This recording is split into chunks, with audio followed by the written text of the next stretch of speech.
Ultimatum দিয়েছিলাম যে আমাদের দাবি যদি মেনে না নেওয়া হয় তবে আমরা কঠোর আন্দোলনের ডাক দিব।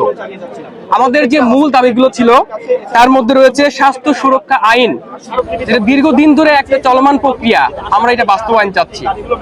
আমরা বারবার এটা নিয়ে মাঠে নামছি, কিন্তু এটা আমরা বাস্তবায়ন করতে এখনো সক্ষম হইনি।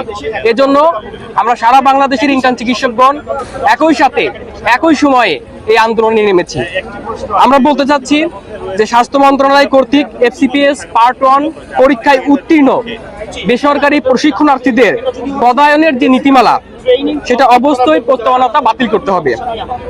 নতুন পে স্কেল এর সাথে সামঞ্জস্য রেখে ইন্টার্ন চিকিৎসকদের বেতন 30,000 টাকা এবং বেসরকারি ট্রেনি চিকিৎসকদের বেতন নবমানের বা তার সমমানের করতে হবে। এবং BMDC এবং BCPS এর যে পরীক্ষাগুলো হয়, এই পরীক্ষার ফি অনেক বেশি নেওয়া হয়, যেখানে আমাদের PHC-র পরীক্ষার ফি অত্যন্ত কম। এজন্য আমাদের দাবি এই ভর্তি পরীক্ষার ফি গুলো 500 থেকে 1000-এর মধ্যে অথবা PHC-র সাথে সামঞ্জস্য রেখে এই ফি গুলো নির্ধারণ করতে হবে। এবং BCS এর যে স্বাস্থ্য ক্যাডারের যে বয়সসীমা, পরীক্ষা দেওয়ার বয়সসীমা, আমরা বলেছি যেহেতু আমাদের চিকিৎসকদের MBBS এবং ইন্টার্নশিপ শেষ করতে অন্যান্য চাইতে 2 বছর বেশি সময় লাগে, এজন্য আমাদের বয়সসীমা 2 বছর বর্ধিতকরণ করে 34 করতে হবে। এবং BMDC 2025 খসড়া আইন রূপান্তর করতে হবে। যারা BMDC বহির্ভূত অবৈধ ডাক্তার পরিচয় দান করে থাকে তাদের অবশ্যই আইনের আওতায় নিয়ে আসতে হবে। মূলত আমরা এই 6 দফা দাবি নিয়ে সারা বাংলাদেশের সকল ইন্টার্ন চিকিৎসকগণ, সকল শিক্ষার্থীগণ একসাথে আজকে এই আন্দোলনে মাঠে নেমেছি।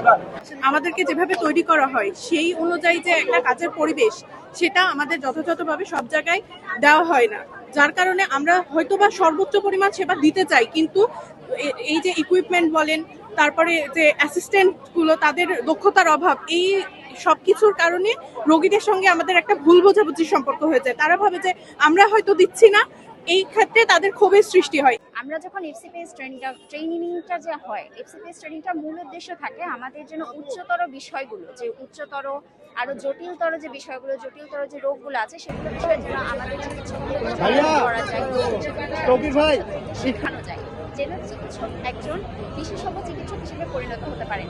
আপনি যদি বর্তমানে উপজেলার যে অবস্থাগুলো দেখেন, যে ফ্যাসিলিটিসগুলো দেখেন, এগুলো দ্বারা যে আমাদের একজন চিকিৎসকের বিশেষজ্ঞ পর্যায়ে যাওয়ার জন্য যে ট্রেনিংটা দরকার, সে পর্যায়ে কোনো ফ্যাসিলিটিস নাই। ট্রেনিংয়ের ফ্যাসিলিটিসের সাথে সাথে ট্রেনিং না থাকারও অনেক মানে সুযোগ থাকা দরকার। একজন বিশেষজ্ঞ যাবে, সে ওখানে ফ্যাসিলিটিস ছাড়া শিখবেটা কি আর শিখবেটা কার কাছে? এখানে হচ্ছে সবচেয়ে বড় কথা। তাহলে তার আসলে উপজেলায় যে 2 বছর সে থাকবে, সেই 2 বছর থাকার সার্থকতাটা কোথায় তার একজন বিশেষজ্ঞ চিকিৎসক হওয়ার রাস্তায়? দেখুন, ইন্টার্ন চিকিৎসকরা হলো একটি হাসপাতালের জন্য প্রাণভোমরা, এবং 272 জন ইন্টার্ন চিকিৎসক সংখ্যাটা নেহায়েত ছোট নয়। তো এত বিপুল সংখ্যক ইন্টার্ন চিকিৎসক যখন একযোগে কর্মবিরতিতে যাবে, স্বভাবতই একটি আকস্মিক এবং বাড়তি চাপ আমাদের মিড লেভেল এবং সিনিয়র চিকিৎসকদের উপর এসে পড়ে। তারপরেও পরিচালক মহোদয় বিষয়টি অবগত আছেন এবং পরিচালক মহোদয়ের নির্দেশনায় মিড লেভেল এবং সিনিয়র চিকিৎসকরা রোগীদের সার্বিক সেবা কার্যক্রম নিশ্চিত করছেন।